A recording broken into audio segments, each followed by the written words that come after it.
Hi, good afternoon. This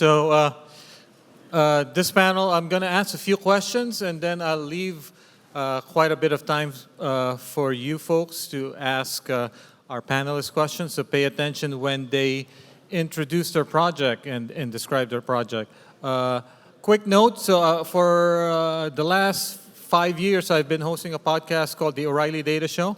I am now launching a new podcast next week called The Data Exchange, and we're going to use this as one of the episodes of this new podcast. So with that, I want to call our panelists onto the stage.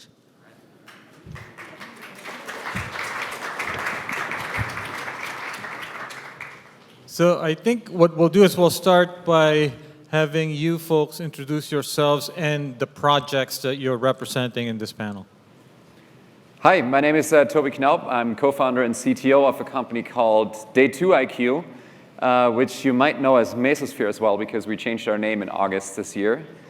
And so the Mesos in Mesosphere is for Apache Mesos. That's one of the open source projects that I'm representing. We have a lot of the contributors on the project. And Mesos has been around for about 10 years as an open source project, actually. We're involved in multiple different open source projects. Another one that we started more recently, about a year ago, that I'm going to talk about is called Kudo. Very cool. My name is Max. I'm also founder and CEO at a company I started earlier this year around Apache Superset, which I'm kind of representing with a t-shirt today. I started Apache Superset while I was at Airbnb in 2015, I believe, and then a year before I started a project called Apache Airflow, which is closer to this space here, so I assume people in the audience are more familiar with Airflow. Airflow is a data pipeline, like orchestrator, scheduler. Apache Superset is very much in the space of data visualization, dashboarding, SQL IDE, so it's all about data exploration, and data visualization. So those are the two main open source projects I started. I started a bunch of like little tools and utilities that didn't go anywhere too, so it doesn't always work out. So I've been working on open source for the past 5 years or so and pushing these projects forward. Great, I'm HY. I'm the creator of Alluxio. It's an open source data orchestration system. So let's start out by describing the early days of the projects you represent. So in particular, who were the early users outside of your friends and family? And how did you acquire those early users? Did you bribe them or what? Yeah, so with Mesos, it was really interesting because I think Mesos took a little bit of a different journey than most open source projects did. And I think the reason for that is Mesos was always designed for scale. In fact, one of the original goals when Mesos wasn't an Apache project yet, it was a research project out of AmpLab in Berkeley. One of the key goals was to build an abstraction layer for large clusters on which you can run multiple different data services. So there were a lot of tests and simulations being done even in the Berkeley days to run at scale. And so the first users of Mesos in production were actually very large companies with very large deployments, sometimes in the tens of thousands of nodes. And so So this is kind of unique because of the AmpLab connection to industry and... Well, I think it's unique because typically you start with smaller deployments, right, for most projects, because it takes a long time to mature and get to that scale. So that was kind of flipped on its head for us. We started with the large ones. And, how did we find the first users? Well, a lot through doing meetups and talking about it at conferences and in the community. Twitter was one of the first commercial users, and they talked openly about it. My co-founder Ben, who created Mesos alongside other people at AmpLab, he was pretty active as a speaker, talked about it, and so anyone who wanted to run infrastructure at scale at that time, Mesos was kind of the only game in town to do containers and running data services at scale. Very cool. On my side, so prior to being at Airbnb, So there's two projects. Two projects. I'm going to start with Apache Airflow because it came first chronologically. So I was at Facebook 2012 to 2014, and there was a lot of experimentation being done there around data tools. Like there was a lot of, they started rebuilding a lot of the data tooling and data infrastructure from scratch. With Facebook was the home of things like Apache Hive, like Hadoop grew a lot there, and they were reinventing things. They were not going to use they couldn't use actually the databases of the world just because of the scaling issue, and they couldn't use a lot of compute framework that existed at the time. Things like Informatica, or like these tools would just not work at Facebook scale. So there was something that I used super heavily at Facebook called Data Swarm. That's just an internal tool, not open source, that I contributed heavily to, just was like super passionate about. And when Airbnb approached me in 2014, they were talking about, what I could do if I would join, and I had this idea, like I had this bucket list item of like, I want to work on open source. Like I was tinkering with Linux in the late 90s. I was admiring like I was using a lot of open source. So it's like, this might be my break, an opportunity for me to take this job and go and create like a better version, and inspired from Data Swarm, create something new. And make it open source. Really, what they wanted for me to do was to work on data pipelines. And they're like, but you can do that on the side if you want. And then that turned into, a much bigger project. My first users were the people at Airbnb. So the data engineering team. So my neighbors, the pods of people around me that were working on, data engineering, ML infrastructure, data infrastructure. So I concurred them first, and then it was really needed at the time. They needed a really good orchestration system, and I knew how to build it because of the work that I had seen at Facebook. So it was already kind of proven out of different experiments at Facebook around orchestration. So how did it kind of go beyond Airbnb? So at some point, I think from the beginning, I actually started a project in between. I was so excited to work on this stuff that I started working on it before I joined Facebook. So my 2 weeks before my 2-week break in Mexico on a beach somewhere, I started coding and writing Airflow. And then by the time I joined, I had a prototype. And then it was on GitHub from the beginning, and I pushed a little bit. I think after we were in production within like 3 months, I think. So we're using it already at Airbnb, and on GitHub, I think I gave a talk at Strata, put some documentation out there, and people just started, getting interested. I think one thing that's super important starting a project is when you do get attention, right? When people open an issue, send a PR. When they reach out by email, they want to talk to you. Like you need to really kind of honor these connections and this engagement. So I was really rigorous. Maybe I grew to spend 2 hours a day just on GitHub processing notifications, improving documentation, just doing a lot of community work. So what did you take from Airflow to Superset? So Superset then was it was a hackathon. We had this 3-day hackathon in summer 2015. And I was just really excited to work on data visualization. I wanted to also there recreate something that existed at Facebook that was internal called Scuba. So there was this data. So people are familiar with Apache Druid. So Apache Druid was the in-memory real-time database that I thought was exciting and looked a lot like the Scuba backend at Facebook. And I wanted to write a front end to slice and dice this data. And over 3 days, I was able to get enough of something working that it stuck around.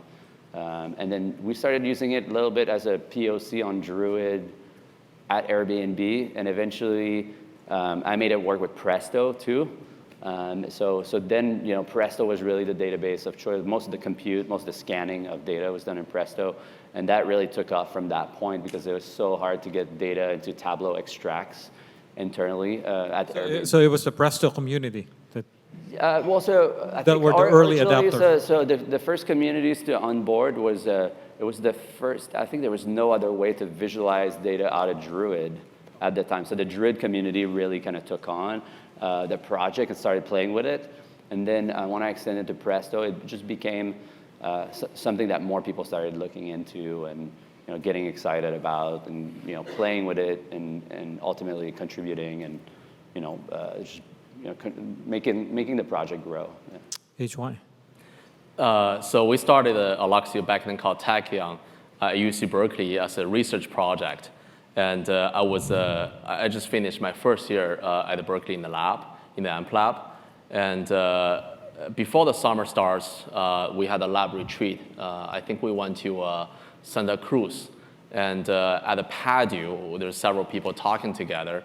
And my advisors, as well as my colleagues in the lab, like Mate, Ali, etc. And at the time, we decided, look, let's get it started. And in the early days of getting started, for the very first, I was a PhD student, right? So I wanted to graduate. So I had a plan to graduate. So it's a research project from the beginning. So hopefully it'll help me publish some papers. At the same time, I want to drive the usage of open source as well. And I spent probably the very first year just code. I think I rewrote the first version of the system twice. That's either once or twice, I forgot. That's the reason why the first open source called 0.2 release instead of 0.1 release. So after releasing it, and we were very lucky, and from the lab, some like attention from the media, and we got some good exposure to the industry.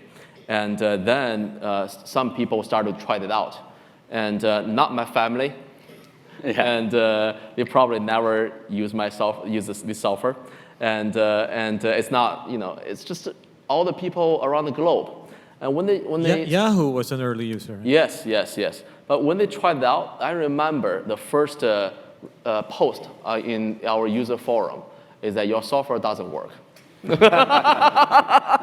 That's the very first post. I was pretty stressful back then. Anyway, so along the way, we tried to help the community like the way Max described. And some of the very early users, like Yahoo was one of them, we were very lucky. They were very innovative trying to use the software. And also Baidu, a largest search engine in China, they are also one of the early users as well. After these companies started to use the software, and we're encouraging the company, those users to come out and present in our community, then we start to see more and more people show up. And then the users become the friends. And that's how we went. Yeah. It's like a snowball effect, but it really starts with just like a snowflake, right? And then you make a little ball and you roll it, and at some point you're like, and one day you're like, I could try with all my might to stop the snowball, but I could not because it's just like so big, right? Or that's if you get, if you do get there. So what metrics do you folks use to measure your project in terms of progress, adoption, and particularly for the two of you, because you manage multiple projects, right? So, what specific metrics do you care most about? Tobi. Yeah, so there's one metric that almost everybody cares about, but that I think sort of has limited use, which is GitHub stars. Because the way I look at that is it's basically people bookmarking your project, right? They might not be using it. At least that's how I use GitHub stars. If something's interesting, I star it. So, but it's still useful because you see how many people looked at it. You look at forks, right, which gives you a better indication of actual use. And there's two types of forks, right? Some people fork projects just so they have a copy of it in case the original repo changes for some reason. So that's people just using it, and then of course people that are forking and contributing back. So you want to track that, and then. We track metrics around basically everywhere the community meets. So that's the mailing list, right? How many people are on the mailing list? How active are they on the mailing list? Slack nowadays, a lot of conversations are happening in Slack. So how many people are in there? How active is that? What's going on Twitter? Most open source projects have Twitter accounts too. So what's happening there? And then, yeah, like I said, everywhere the community meets, right? How many people go to meetups? How many people attend talks at conferences? I think those are all useful metrics. Then, of course, as a company, we track other things around that, like how many downloads and things like that. So I think you got it down. Yeah, it's pretty much. Maybe I want to add maybe a little bit of nuance. I think on stars. So stars are definitely kind of a proxy for hype. Yeah. They are sometimes a bookmark. Can they be gamed by bots? I don't, probably, but you can go and see the list of who the people are, so I guess you could try to see if there's any like star bots out there. I'm sure there's someone that have done some analysis as to whether there's like, but I haven't heard of people buying, stars. But yeah, one thing I wanted to say too is like sometimes it's a bookmark. I think we see that for JavaScript projects. So in the micro package world, there will be a lot of like, I can't keep track of all these packages, so that the only way is through like stars so I can bookmark them. I think sometimes they're kind of a donation of hype too. People might say like, I'm gonna give you a star, like an act of altruism too. That's not necessarily for the purpose of bookmarking, but more like, hey, your project looks cool. I'll give you a star. It's definitely very much of a proxy. We added early on our README just a place for people to self-report with their GitHub handle, because then you have it and Git blame, you know who added it from which company, so it adds in their record. It offers for a way for people to say like, hey, we use your software in production, which is like a much higher signal than a star. It's also very kind of self-reported. So that means like it's very much top of the iceberg type of metric, but it's a really good sign of engagement. If Yahoo comes and say like, we want to put our name on your README, that's a really strong metric of engagement. I think there are now tools that are, I forgot what it's called, like StackShare or something like that. Don't quote me on the name, but that allow people to go and say like, at Airbnb or at Lyft, this is the stack that we use currently.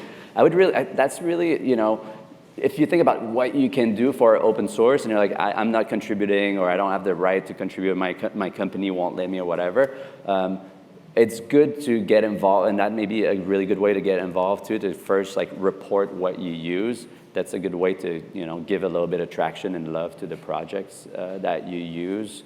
Also, like, we love looking at blog posts too. So when people, I think like recently we saw a blog post out of LinkedIn, people are using Superset there, and I'm like, yeah, this is awesome to see. Because there's more than just a name or a star, there's a story too that other people can relate to. So do your part, if you can, like give some love and let people know you're using their software. That's the least you can do. I mean, we probably track all the metrics you guys mentioned, but fundamentally, what's the goal? To us, the goal is that to enable more companies, more users of your software, and hope the software will be adopted by more and more people. So then, if that's the goal, the fundamental, from metrics, hard metrics will be how many companies are really using your software, and how many companies are willing to come out to speak, to show love that they are using your software. Because they're using open source, they're getting value from the open source, and they get value from your software and from the community, and they want to return it back, and that's the best way to return it back. To give the feedback, sometimes harsh feedback, critical feedback, that's even better. So then it's how we improve. So that's the hardcore metrics in the end of the day, and that's the end of the funnel from the open source adoption perspective. And then top of the funnel will be like downloads, that's indication metrics, like website visits, indication metrics, and also how many people in the Slack channel talking, asking questions, how active they are, right? And but take Slack channel metrics as an example. It's kind of hard, to say how effective it is in the end of the day. It's a good indication because, more people are trying your software. They see challenges, they report issues, they ask questions.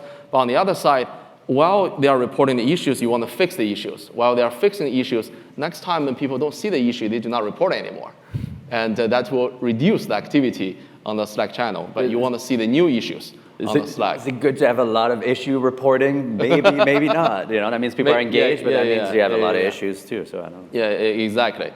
But in the end of the day, it's about how many users there are and how many people are willing to come out. And to drive more usage of the software, and more usage of the software will give the feedback to the software and to the community, and let the community and the open source software improve, and to reach the final goal, which is all people get value from your software. That's how we look at it.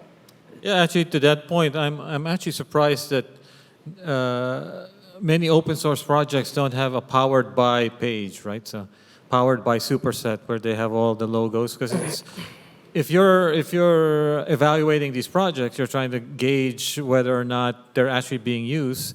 That's a good way to signal that. And then the other thing, I don't know to what extent do you folks keep track of job postings? Like, so are people starting to say we want Superset or Airflow in their job postings? On LinkedIn, you search for Mesos on LinkedIn, and you see how many people are self-reporting that skill. Yeah. I mean, obviously, it's also not a super sharp metric because a lot of these job postings they post so many frameworks and stuff, but the fact that you're counted among that is a good signal, right? And all of these metrics are like not great metrics. They're all proxies for usage, so that's a rough thing because we don't really know who is using our software in the end. You know? Yeah. But we know the tip of the iceberg, right? So now all of you have projects that have spanned multiple years. So in the beginning, probably you're really excited about stars, right? So do the metrics change over time as your project matures? So based on where you are on the maturity cycle, do you pay attention to other things? Yeah, I would say so. Other metrics that are really important are around quality, right? Like a lot of the stuff we do sort of sits low in the stack. It's fundamental infrastructure, so it needs to be really solid. So,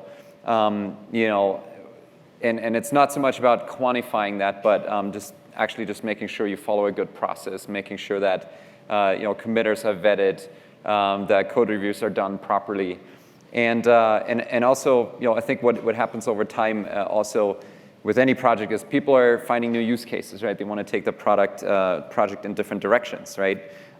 So with Mesos, one example, there were some people that wanted to run Mesos on self-driving cars.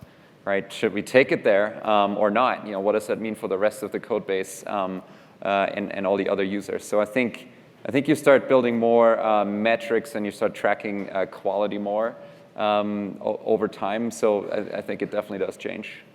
Yeah, personally, I think the metrics are less interesting. Like the real connection you make with real people is really what matters. So to build a connective tissue with people in the community, building the relationships. There's this idea too of like building. It sounds like a pyramid scheme, but like building a pyramid of contributors and maintainers so that you want for new people to come to the project to contribute. You want for the contributors to become more engaged and become maintainers over time.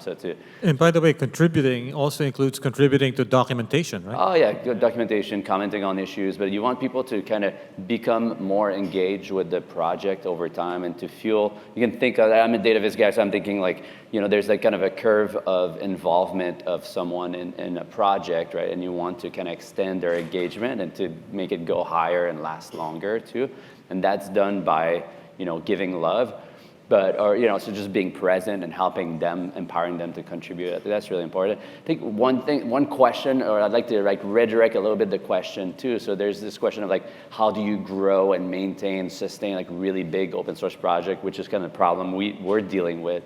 There's also like just open source activism, like how do I get started? How are like open source projects born, and why isn't everybody in this room like running like largely open source, like a successful open source project, which I think is a question we could take on to as a next question of like, hey, how can you empower yourself to start an open source project, right? And how do you how are these projects born? So I'd like to maybe we could talk about that too. Well, based on your experience, hackathons in Mexico. Yeah, I know. So you go to Mexico and you start your project. No, I wanted, like, there's a point or two I wanted to make. Some projects are born, like, in large, ambitious sponsoring companies or, like, in a lab, right? Like, I think AMP Lab was really good at, like, let's put, like, 5 people on a really important problem and tackle it. There's a lot of projects that are just started at companies kind of under the radar. Like, you ask your manager, you don't. Like, can I spend some cycle on this tool? Right, and I think they're like joining companies that sponsor open source project is really important. And now like there's more and more of these companies in the Bay Area and the world that are like will empower you, and they will sponsor you. And they, at Airbnb we're doing open source by default, right? If you're building something and it matches the criteria of like it's not a competitive, there's no competitive advantage. There's It's something that we're proud to share. The quality is there. Like, just go and do it, as opposed to other companies that are like, you can't work on open source here, or you need a stamp of approval. So, and I think there's this other thing too, and like I'm really taking my own question forward here, but like there's this other thing which is like the outsider kind of syndrome that people feel like they can't do it too, because they're like, I'm not sure if I want, if I can cast myself as an open source, if I can start a project and push it forward. I think this imposter syndrome, I think we need to, people need to get over that as much as possible too. But there's also steps you can take, like as you folks have mentioned, contributing to open source might be how you get started to begin with, and contributing takes many different forms, right? So people think code is the only way they can contribute, but there's many different ways. So one question I wanted to ask you is, we're now living in an age where there's many communication channels, right? So how do you listen to your users at this point? Because there's so many ways they can reach out to you. So HY, maybe you can... I mean, the key part is to get the feedback. And the approach, like the communication channel, we actually don't care. For example, some people want to give you feedback over Slack, great. Some people want to send you an email, awesome. Some people want to talk face-to-face or a phone call. We all welcome that approach. So it's we don't really, it doesn't matter too much to us. We typically choose whatever the user prefers from that perspective.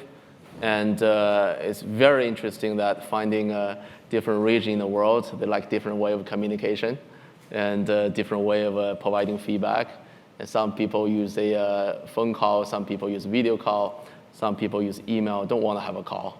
Some people use WeChat, all different ways. Some people use WhatsApp. So actually, I'm going to stop asking questions and leave some time for you folks to ask questions. And we don't have a mic, so just shout out your question. I'll repeat it.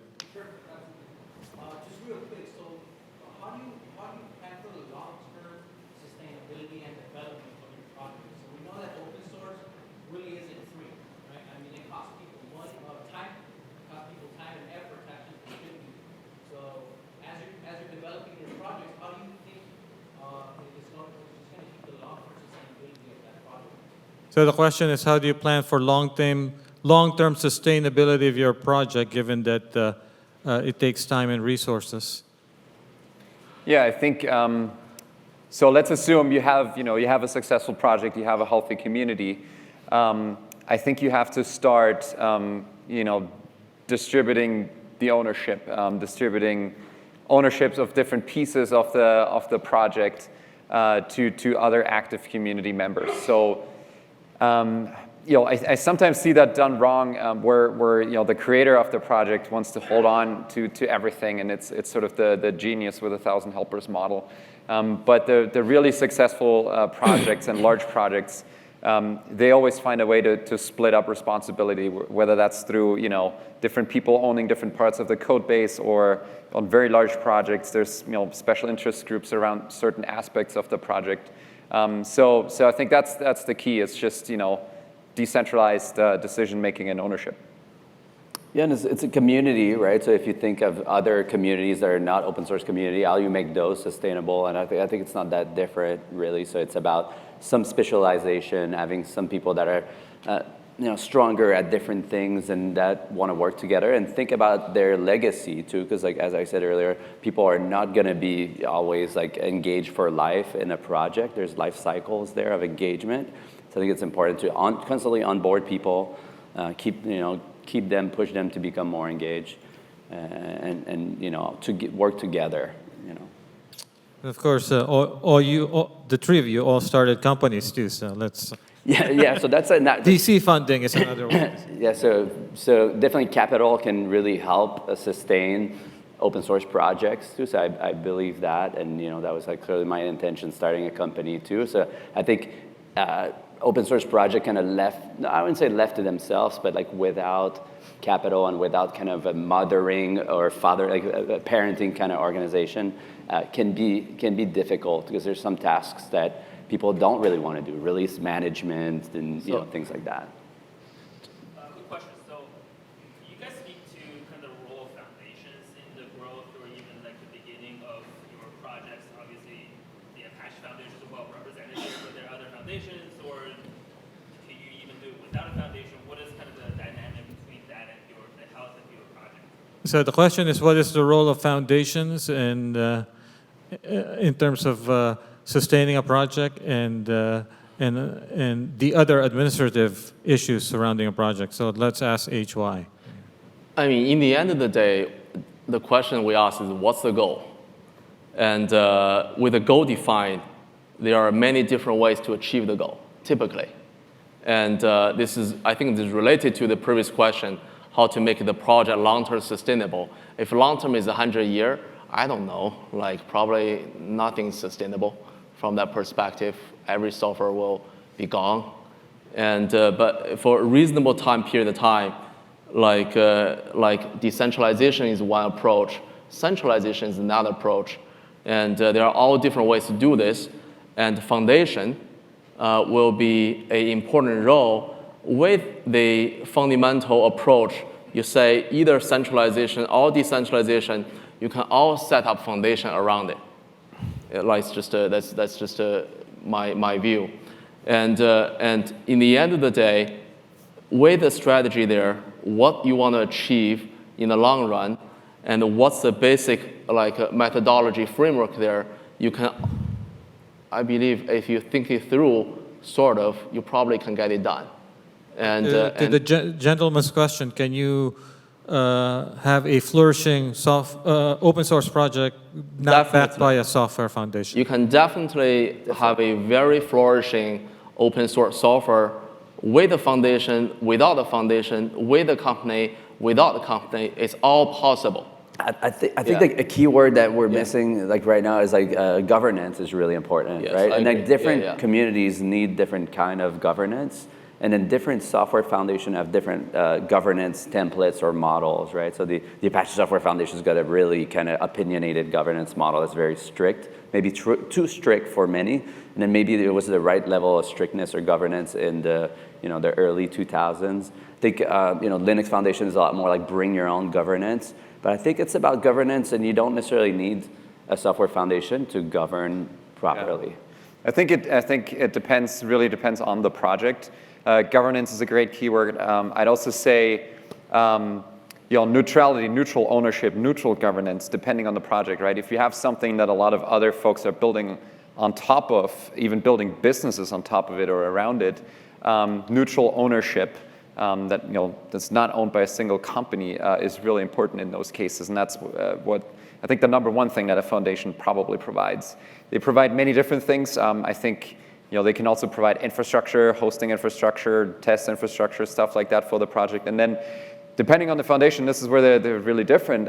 Some also provide a lot of marketing and other sort of resources for the project. So I think those are all things that are interesting. One thing that's really important to touch on too is that if you come from a sponsoring organization, that can become problematic too. So say working at Airbnb, having say the Airflow under the Airbnb organization on GitHub, I think it can create some risk, or people from outside from other organization look at this and they're like, well, what if Airbnb stops investing or sponsoring this project? So I think it can be good to bring the project to a neutral place that is not any specific corporation sponsoring the project. So it's a key item there. And with that, we are out of time.